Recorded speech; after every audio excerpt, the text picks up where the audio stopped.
Ouais, tout à fait. Radio 2M a tenu en effet à venir au plus près de l'une des régions touchées par les intempéries qui ont frappé le royaume jusqu'à 9 heures. Un direct spécial en direct de la Maison des Jeunes de Tiznit. Durant ces 2 heures, nous allons faire le point sur la situation et tenter de dresser un bilan. Nous aurons plus d'une dizaine d'invités, des acteurs associatifs, des enseignants qui ont dû gérer et aider les enfants et les familles. Nous serons également en ligne tout à l'heure avec nos correspondants de nos bureaux régionaux. Nous serons en ligne avec Agadir, Marrakech et Ouarzazate. Également avec nous ce matin, le maire de Tiznit et des élus locaux, des acteurs de la société civile qui ont créé de véritables chaînes de solidarité pour venir en aide aux personnes sinistrées. Nous serons également en ligne tout à l'heure vers 8h45 avec les Marocains qui se mobilisent sur les réseaux sociaux au Maroc, mais aussi Younes à l'étranger, parce que ces intempéries qui ont fait, vous le savez, de nombreuses victimes, près de 50 morts au total, et de très nombreux sans-abri, et des villages sont toujours enclavés.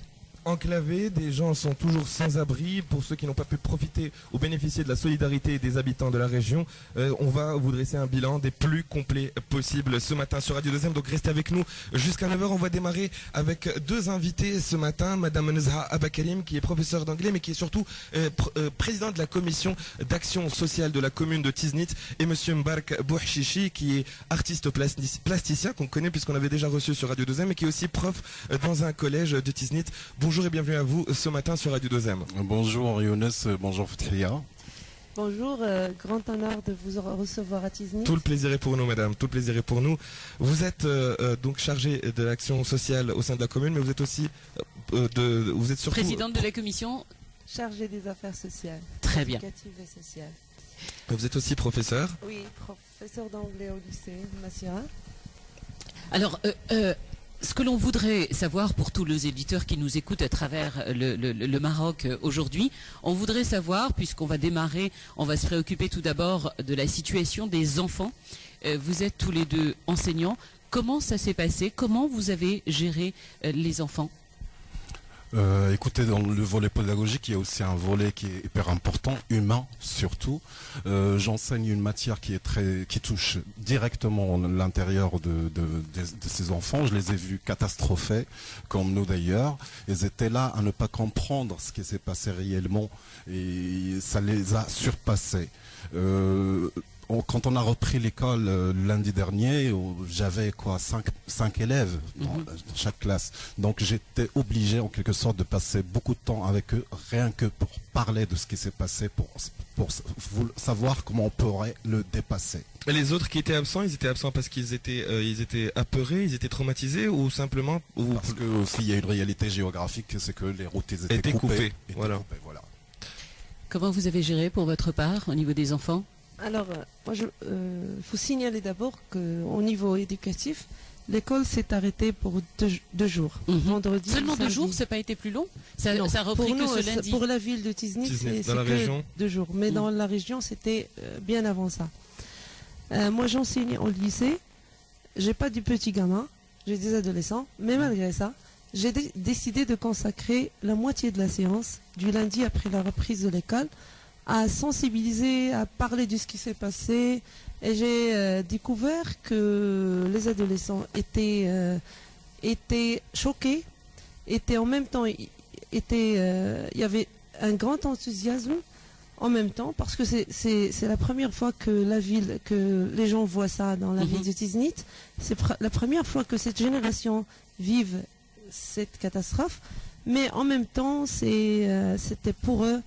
Ils avaient peur, c'est vrai, mais c'était aussi un plaisir de découvrir, de voir des choses pour la première fois. Il y a l'Oued qui arrive, il y a l'Oued, il le vit pour la première fois, et qu'il y a de l'eau partout. Donc ça peut être trivial et ludique pour certains d'entre eux. Oui, oui. On se sensibilise, je leur explique, parce qu'il y a beaucoup de rumeurs, et au niveau de l'Internet, malheureusement, il n'y a pas toujours la nouvelle correcte. Alors on doit d'abord leur donner la bonne nouvelle comme étant responsable, élu. Moi je suis élu, je suis chargée de la commission chargée des affaires sociales.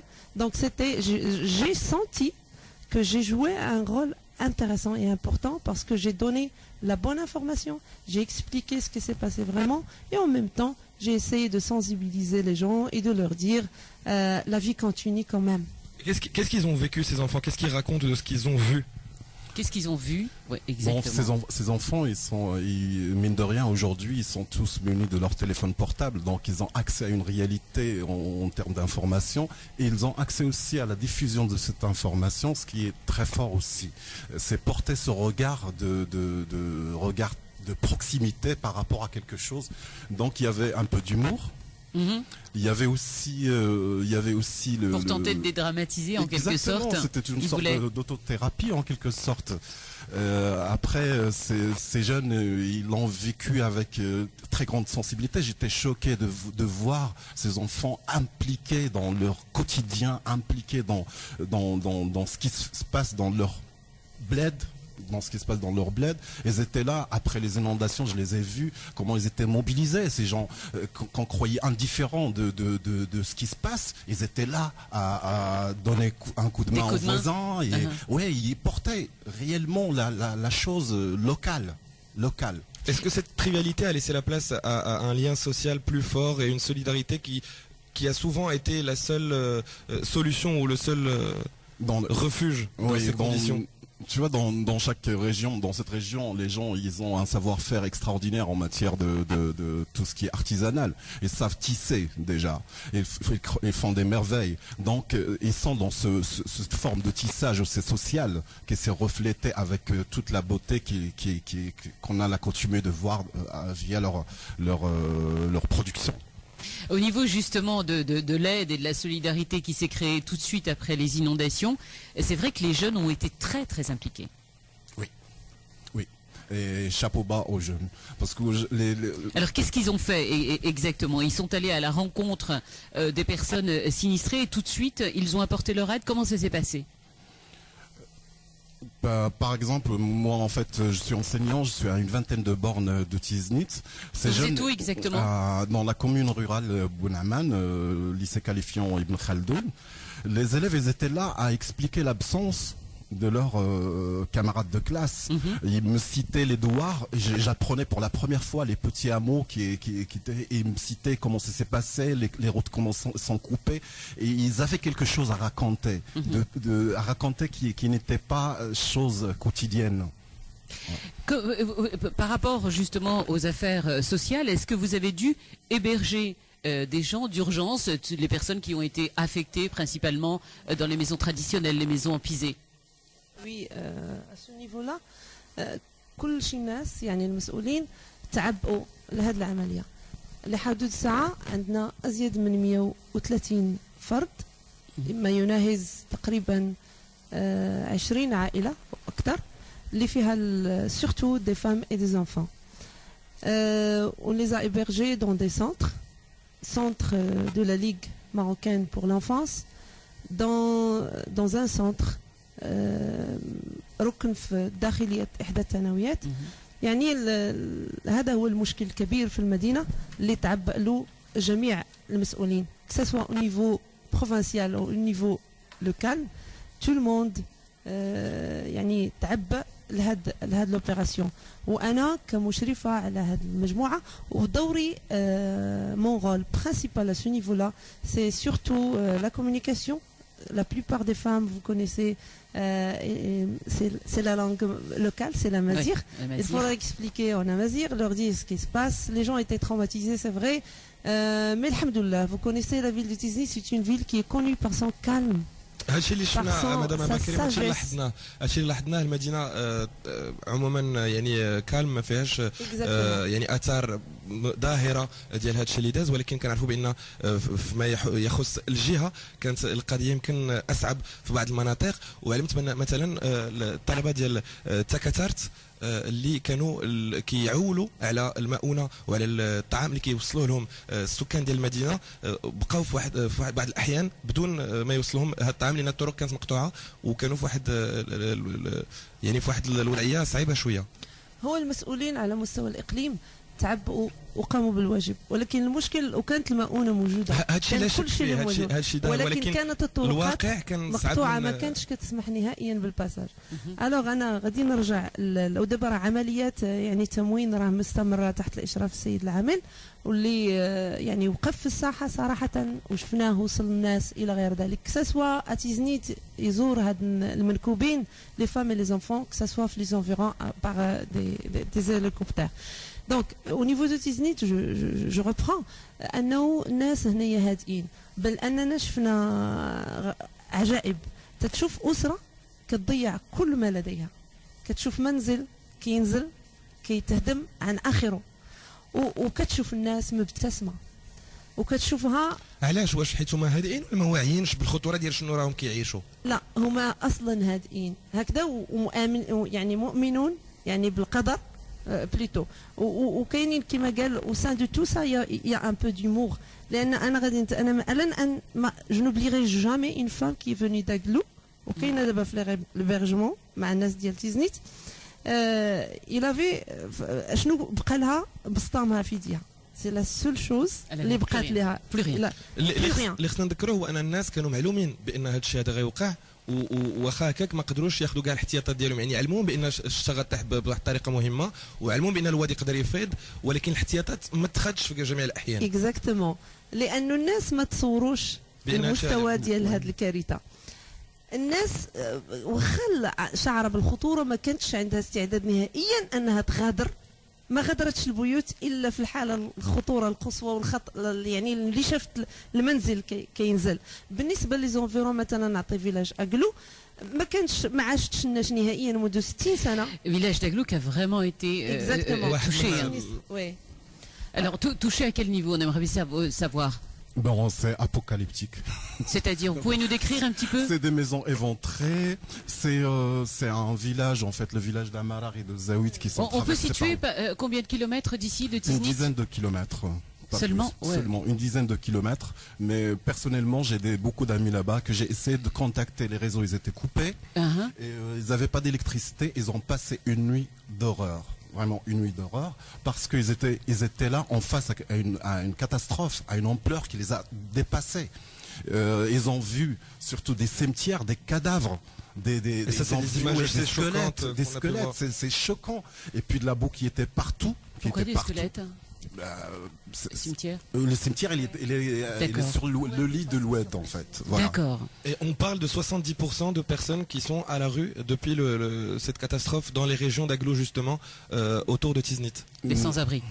Les sans-abri, il y en a beaucoup de sans-abri. Je crois que le fleuve va éventrer plus d'une 50aine de maisons. D'accord. Et puis les gens, heureusement que les gens, ils étaient là, les jeunes surtout, à se mobiliser. Ce qui revient aussi souvent, c'est que les gens déplorent aussi l'absence d'infrastructures qui leur auraient permis de peut-être s'en sortir avec moins de dégâts. Moi, je crois personnellement, grâce à cette catastrophe, on se rend compte aujourd'hui. Vous avez mesuré? Exactement. Ça a permis de se rendre compte des vides et du manque. Exactement. Et puis, c'est un appel à tout le monde pour aussi que les gens prennent leurs responsabilités aussi d'accepter de construire dans des zones qui sont des zones à risque. Il faudra aujourd'hui soulever aussi le problème des autorisations de construction. Qui sont parfois délivrées n'importe comment, qui permettent la construction dans des zones absolument dangereuses. Exactement. Il ne faut pas oublier aussi qu'on vit dans un retrait géographique, on vit à Tiznit, c'est-à-dire on n'a pas cette surveillance, en fait, qu'on pourrait avoir les infrastructures. Mais justement, on nous a parlé de nombreuses petites maisons construites juste à côté de l'oued, alors que ça ne se fait nulle part. Donc ça veut dire que c'est des constructions anarchiques. Voilà. Pour revenir à aujourd'hui, le bilan, il est ce qu'il est au niveau matériel. Heureusement, on ne déplore aucune perte humaine au niveau de Tiznit. Dans les régions entourantes, est-ce qu'il y a eu des pertes humaines? Même au niveau de Tiznit, il y a une personne qui est tombée dans un trou, malheureusement. Ouais, exactement. C'est une personne âgée, je crois. Elle était sur sa moto, de cinquantaine. On a tout fait pour que cela n'arrive pas, mais un soir, le drame s'est passé, malheureusement. Elle est venue à toute allure sur sa moto et elle est tombée. Nous, on était au niveau de la municipalité, on était obligé d'ouvrir d'ouvrir les égouts pour que l'eau passe, évacuer l'eau le maximum possible. Mais malheureusement, par quel moyen vous avez, excusez-moi, une dernière question, par quel moyen vous avez averti les gens? Qu'est-ce qui a été fait pour les sensibiliser juste avant et pendant? Qu'est-ce qui s'est passé? On a frappé aux portes. Surtout, vous avez fait du porte-à-porte. Il y avait des commissions qui sont chargées de ça, qui sont allées voir les gens, les avertir, leur dire qu'on boit, surtout dans la Médina, qui est grand risque. Donc, on les a qui a été la plus touchée, ici à Tiznit. Oui. Il y a la sensibilisation au niveau de sites de la commune sur Internet. Donc, au niveau de la nouvelle, je pense que tout le monde savait que cela va arriver. Mais tout le monde a imaginé que cela va se passer. On n'imaginait pas que ce serait assez... Je vous donne par exemple au niveau de l'infrastructure, vous avez parlé tout à l'heure de l'infrastructure. Je pense que même la façon de voir les choses maintenant a changé. Au niveau de la commune, on a une étude par exemple, une étude nouvelle, pour l'OED. Mais je pense que cette étude-là, aujourd'hui, ne marche plus. Oui, parce qu'il c'est après ce qui s'est passé. Exactement. Ouais. Après ce qui s'est passé, on doit penser à d'autres solutions. Je vais finir avec Monsieur Bouchichi. Vous êtes professeur donc en contact direct avec ces enfants. On sait que ces intempéries risquent de revenir d'un jour à l'autre, que nous pouvons faire face à de nouvelles catastrophes dans la région. Est-ce que ces enfants ont été suffisamment sensibilisés sur les mesures à prendre dans ce cas et qu'ils arrêtent de s'aventurer? Par exemple, j'ai vu des badauds s'aventurer au milieu de l'Jarf d'El-Oued parce que ils trouvent ça curieux, ils trouvent ça marrant et qu'ils essayent de braver la force de l'eau qu'ils ne contrôlent pas, qu'ils ne maîtrisent pas. Oui, je crois qu'ils sont conscients aujourd'hui. Ils sont conscients parce que je crois que l'impact surtout des images, moi je m'arrête surtout sur les images, j'étais chez moi à voir quelque chose d'équivalent en septembre. Je voyais des vidéos de chute d'une muraille, d'une 50 mètres de muraille. En direct, quoi, posté directement après 2 minutes sur Facebook. J'ai vu par exemple l'Oued ravager des maisons. C'est cette image, cet impact d'image qui est très fort, qu'on croyait loin. Il était juste à côté. Voilà. Et comment ils envisagent l'avenir, ces enfants, maintenant qu'ils ont vécu ce traumatisme? Comment envisagent-ils l'avenir dans la ville? Est-ce qu'ils sont remontés? Est-ce qu'ils ont envie de reconstruire? Moi j'ai juste peur de quelque chose, que la Médina perd un petit peu la confiance, que les gens perdent la confiance de la Médina. Qu'ils vivent dans la crainte. Voilà, qu'il faudrait qu'ils croient que la Médina aussi c'est de l'histoire, c'est une ville, c'est fait partie de notre ville, de notre quotidien, et c'est pas péjoratif de vivre dans la Médina. Aujourd'hui, on peut encore construire en terre, mais dans les règles et les normes des choses. Voilà. Les sécuriser au maximum. Merci infiniment à Madame Nezha Abakarim. Vous êtes chargée de la commission des affaires sociales au sein de la commune. Et vous êtes professeur d'anglais ici à Tiznit. Oui, Monsieur Mbark Bouchichi, vous êtes professeur d'anglais. D'art plastique. D'art plastique et professeur. J'aurais aimé. Et justement, artiste plasticien de talent. Merci de nous avoir raconté ce que vous avez vécu et merci pour ce que vous avez fait pour votre ville et pour votre région. Merci infiniment. Merci à vous. Bravo et vous, restez avec nous. تنميرت كما دي انا تنميرت شكرا بزاف شكرا وانتم خليكم معنا على راديو دوزام ثالث سعود مباشره من تيزنيت غادي نعاودوا لكم شنو وقع مع الناس اللي عاشوه مازال عندنا بزاف ديال ضيوف فاعلين جمعويين يعني